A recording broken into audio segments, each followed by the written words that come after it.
Hello, Tarot Tube, in this Valentine season.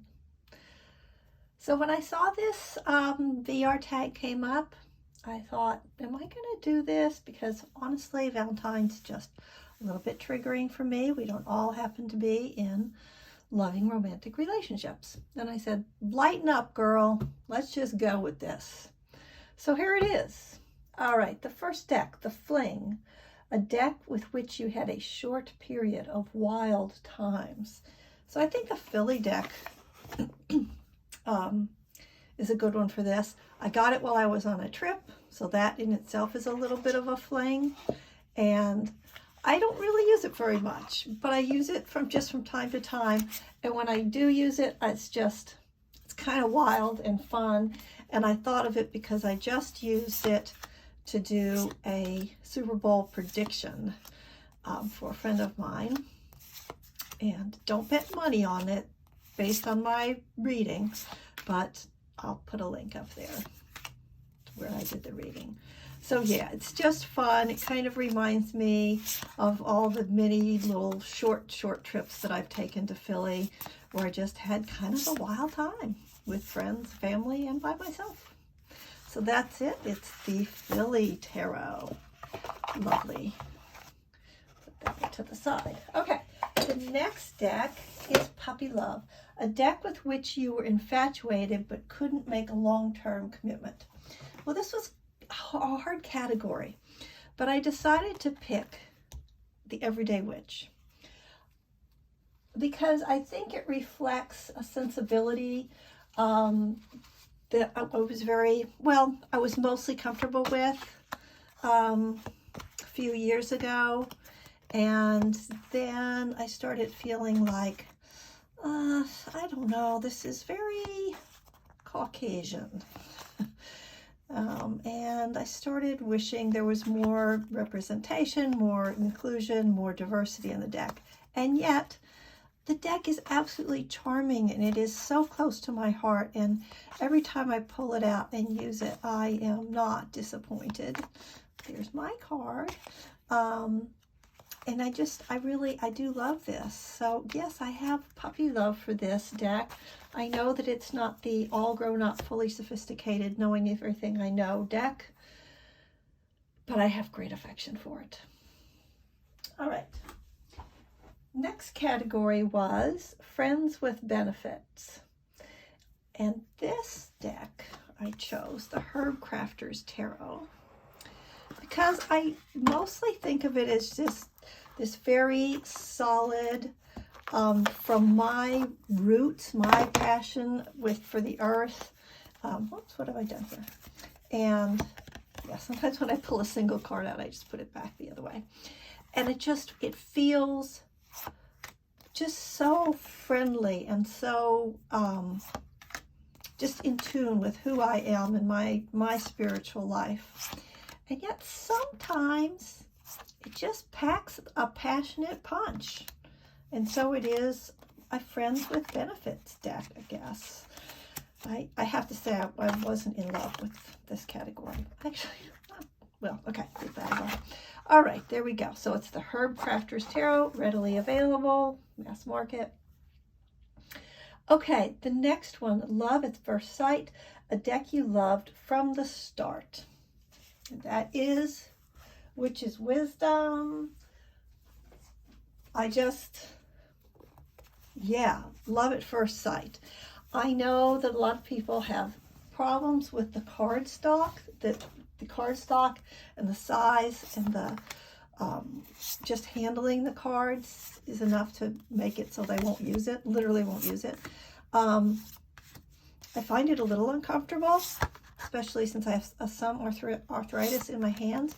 But you know what? I just do overhand shuffling. What have I done? Okay. I just do, I just do some overhand shuffling, and it's all fine. And I'm good with it. But what a fabulous deck. What an absolutely fabulous deck. It was Love at First Sight.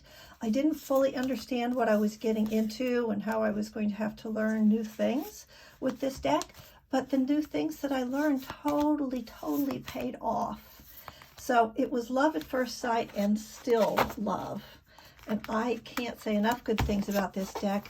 And also, it's probably going to be reprinted by Hay House with, I don't know what kind of cardstock, but it'll probably be smaller cards. So maybe easier to handle for those of you that was a deal breaker for you. Okay, One Night Stand, a deck you tried out but moved on from almost immediately. Sometimes you still think about that deck. Nope, don't have one. Sorry, Charlie. We're on a break, a deck that you're separated from for any reason. All right. No bad reason for me to be separated from this deck. Love this deck. However, I have to say that the colors of this deck, for me, are so tied to a certain period of year. This feels like autumn. This feels like fall to me. And I loved the heck out of this for like 3 months in 2022. Just loved it. Loved the fire, loved the passion, loved everything about it. And then I just put it to the side because I was like, nope, this just doesn't feel right. It's the winter. And as I'm looking at it again, I'm like, I'm probably not going to pull it out in the summer either. I think it's going to be, it doesn't have to be, but I almost feel like it's going to be a seasonal deck simply because of the palette.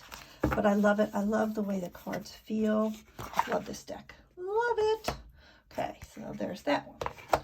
The next category is, getting up my notes here, marriage material. And then we only have one more after that. So marriage material is a deck that has proven its value to you. Here it is. Guardian Angel Messages.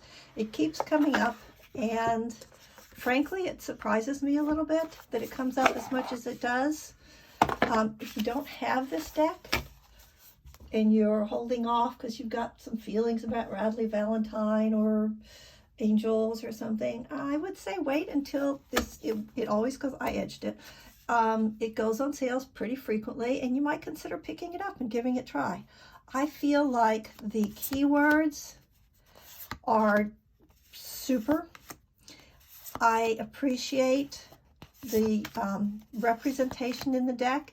It does feel to me, I live in the Northeast United States, and it feels to me like the world I live in. These are people that I feel like I see and I know. And it feels incredibly supportive. I get such good readings from this. I don't hesitate to use it for anyone at all. I just feel like it's just a great deck. It's a really great deck. So that is the Angel Messages deck, marriage material in my and now, those of you who watch my channel know what this is.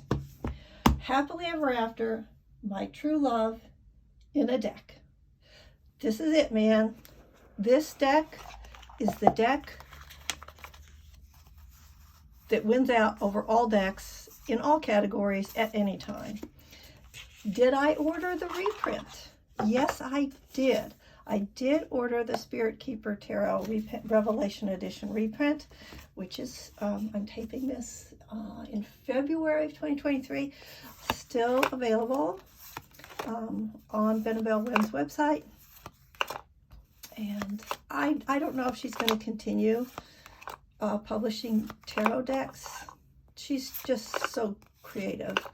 But this is it, man. I'm sorry, what do you like? Do you like RWS? Do you like Marseille? Do you like Thoth? Do you like world religions? Do you like comparative religion? Do you like critical thought? Do you like spirituality from Asia, from the West? How about Egypt, Greece? Any of those things of interest to you? Right here, baby. It's all here. This is it. My true love. If you consider yourself a citizen of the world and not just wherever you happen to live and have your passport, if you've got one, this is it, man. This deck, the Spirit Keepers Tarot, this is, for me, an altar in a box. I just made that up. Yes, this deck. Wow, do I love it. I love it like crazy. Okay, that's it. And now my little PSA. If you do not have a very special romantic someone to celebrate Valentine's with this year, just remember that self-love is actually the most important kind of love, and that there are so many other kinds of love in our world that are invaluable. There's just so much. So don't limit yourself. Don't think, oh, nobody's going to give me a box of candies this year. Give yourself a box of candies. I was at the grocery store today, and there was a special on a kind of Cheerios that was shaped like hearts. And I got myself some heart-shaped Cheerios to remind myself that heart health is important. So yeah, go out there and treat yourself. And why am I shuffling cards? Because, dear friends, we're going to pull a card for all of us, a self-care card. You don't have to get flowers from somebody else. You can buy yourself flowers. And the card I'm going to pull is perfect. All right, you can't make this stuff up. Self-worth and self-love. Why settle for crumbs when you deserve a whole meal? And you know what, girl or guy or whoever's out there, y'all, serve the meal to yourself. Be well. May there be lots of love in your life. Bye-bye.